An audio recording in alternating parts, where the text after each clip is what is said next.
ओम नमः शिवाय। स्वागत है आप सभी का मेरे यूट्यूब चैनल पर। मैं हरिओम शर्मा आज आपको श्रावण मास के छठे अध्याय का महत्व सुना रहा हूँ।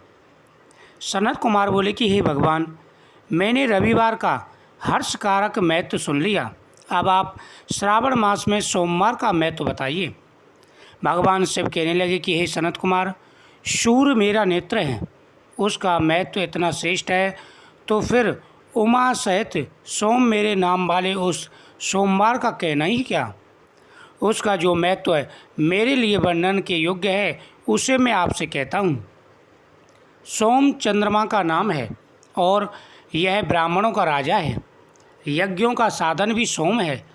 उस सोम के नाम के कारण को आप सावधान होकर के मुझसे सुनिए, क्योंकि यह बार मेरा ही स्वरूप है, अतः इसे सोम कहा जाता है। इसलिए यह समस्त राज्य का प्रदाता तथा श्रेष्ठ है। व्रत करने वाले को यह संपूर्ण राज्य का फल देने वाला है। हे विप्र, उसकी विधि सुनिए, मैं आपको विस्तार पूर्वक बता रहा हूँ। 12 महीनों में सोमवार अत्यंत श्रेष्ठ है। उन मासों में यदि सोमवार व्रत करने में असमर्थता हो तो श्रावण मास में इसे अवश्य करना चाहिए।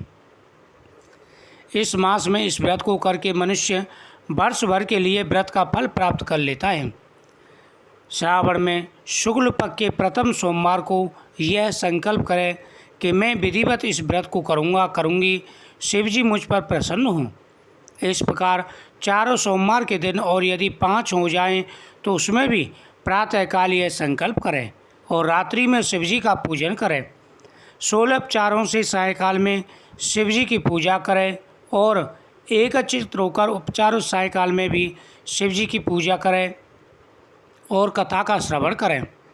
हे सनत कुमार, इस सोमवार की कही जाने वाली विधि को अब मुझसे सुनिए। श्रावण मास के जितने भी सोमवार हों, इस श्रेष्ठ व्रत को प्रारंभ करें। मनुष्य को चाहिए कि अच्छी तरह स्नान करके पवित्र होकर श्वेत वस्त्र धारण कर ले और काम, क्रोध, अहंकार, द्वेष, निंदा आदि का त्याग करके मालती, मलका आदि श्वेत पुष्पों की माला बनाए। इसके अतिरिक्त अन्य विधित पुष्पों से तथा अविष्ट पूजनोपचारों के द्वारा ओम त्र्यंबकम यजामहे सुगंधम पुष्टिवर्धनम उर्वारुकमिव बंधनान् मृत्युर्मुक्षीयम् अमृतात्। इस मूल मंत्र से शिवजी की पूजा करें। उसके बाद कहे, मैं सब भावनाश महादेव, उग्रनाथ भाव, शशिमौली, रुद्र, नीलकंठ, शिव तथा भवहारी का ध्यान करता हूँ। इस प्रकार अपने विवाह के अनुसार मनोहर उपचारों से देवेश शिव का विधिवत पूजन करें। जो इस व्रत को करता है उसके पुण्य फल को सुनिए। जो लोग सोमवार के दिन पार्वती सहित शिव की पूजा करते हैं, वे पुनः व्रति से रहित अक्षय लोक प्राप्त करते हैं। हे सनत कुमार, इस मास में नक्त व्रत से जो पुण्य प्राप्त होता है उसे मैं संक्षेप में कहता हूँ। देवताओं तथा दानवों से भी अवैध 7 जन्मों का अर्जित पाप नक्त भोजन से नष्ट हो जाता है। इसमें संदेह नहीं करना चाहिए। अथवा इस अत्युत्तम व्रत को उपवास पूर्वक करें।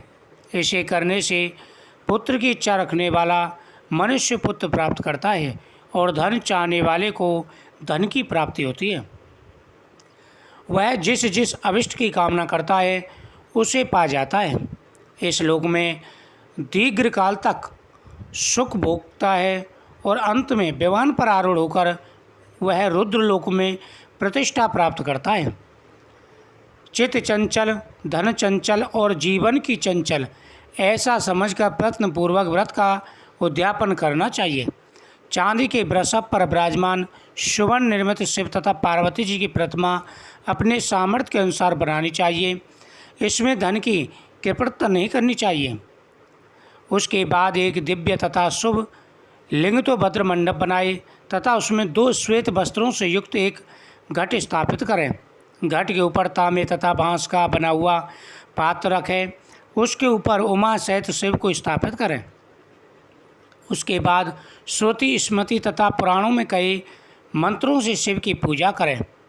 पुष्पों का मंडप बनाए, उसके ऊपर सुंदर चदोबा लगाए उसमें गीतों तथा बाजों की मधुर ध्वनि के साथ रात में जागरण करें। ओम नमो भगवते वासुदेवाय, ओम नमः शिवाय, ओम सोमाय नमः आदि मंत्रों का जाप करें। उसके बाद बुद्धिमान मनुष्य अपने ग्रह सूत्र में निर्दिष्ट विधान के अनुसार अग्नि स्थापन करें और फिर सब आदि 11 श्रेष्ठ नामों से पलाश की समिधाओं से 108 आहुति प्रदान करें। यव, व्रीहि, तिल आदि की आहुति अव्यश इस मंत्र से दे और बिल पत्रों की आहुति त्र्यंबकम यजामहे अथवा षड्क्षर मंत्र ओम नमः शिवाय से प्रदान करें। इसके बाद वृषकष्ट होम करके पूर्ण आहुति देकर आचार का पूजन करें और बाद में उन्हें गौ प्रदान करें। उसके बाद होम करके पूर्ण आहुति देकर आचार का पूजन करें और बाद में उन्हें गौ प्रदान करें। अपने सामर्थ्य के अनुसार दक्षिणा प्रदान करें। जैसा संभव हो सके उसी प्रकार से अपने सामर्थ्य के अनुसार पूजन करें। सोमवार के पूजन को 1000 मुखों से भी वर्णन नहीं किया जा सकता। सोमवार का इतना महत्व होता है। ब्राह्मणों को भोजन कराएं तथा उन्हें वंश पात्र सहित 11 घाट प्रदान करें। उसके बाद पूजित देवता को अथवा देवता को अर्पित सभी सामग्री आचार को दे तत्पश्चात प्रार्थना करें, मेरा व्रत परिपूर्ण हो और शिवजी मुझ पर प्रसन्न हो। उसके बाद बंधुओं के साथ हर्षपूर्वक भोजन करें।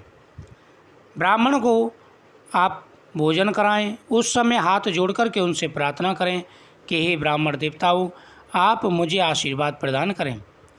महाकाल भोलेनाथ सदा ही मेरे ऊपर प्रसन्न रहें।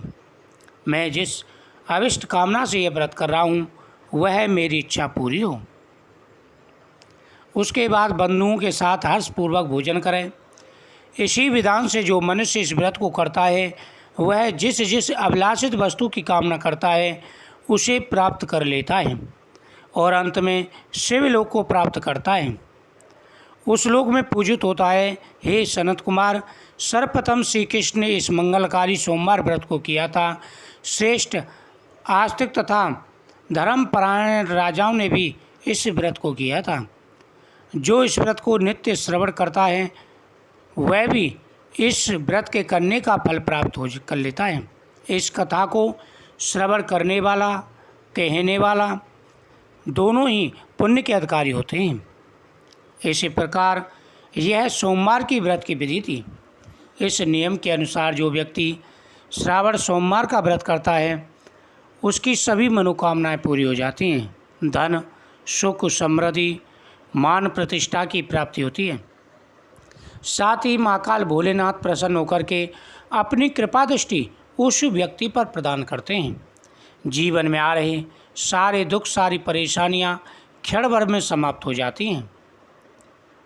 इस प्रकार श्री स्कंद पुराण के अंतर्गत ईश्वर सनत कुमार संवाद में श्रावण मास महत्व में सोमवार व्रत कथन नामक 6वां अध्याय संपूर्ण हुआ। श्रावण मास महत्व के इन अध्यायों का श्रवण प्रतिदिन करना चाहिए। धन बढ़ता है, हर प्रकार की मनोकामना पूरी होती हैं। वीडियो को ज़्यादा से ज़्यादा शेयर करें, चैनल को सब्सक्राइब करें, कमेंट में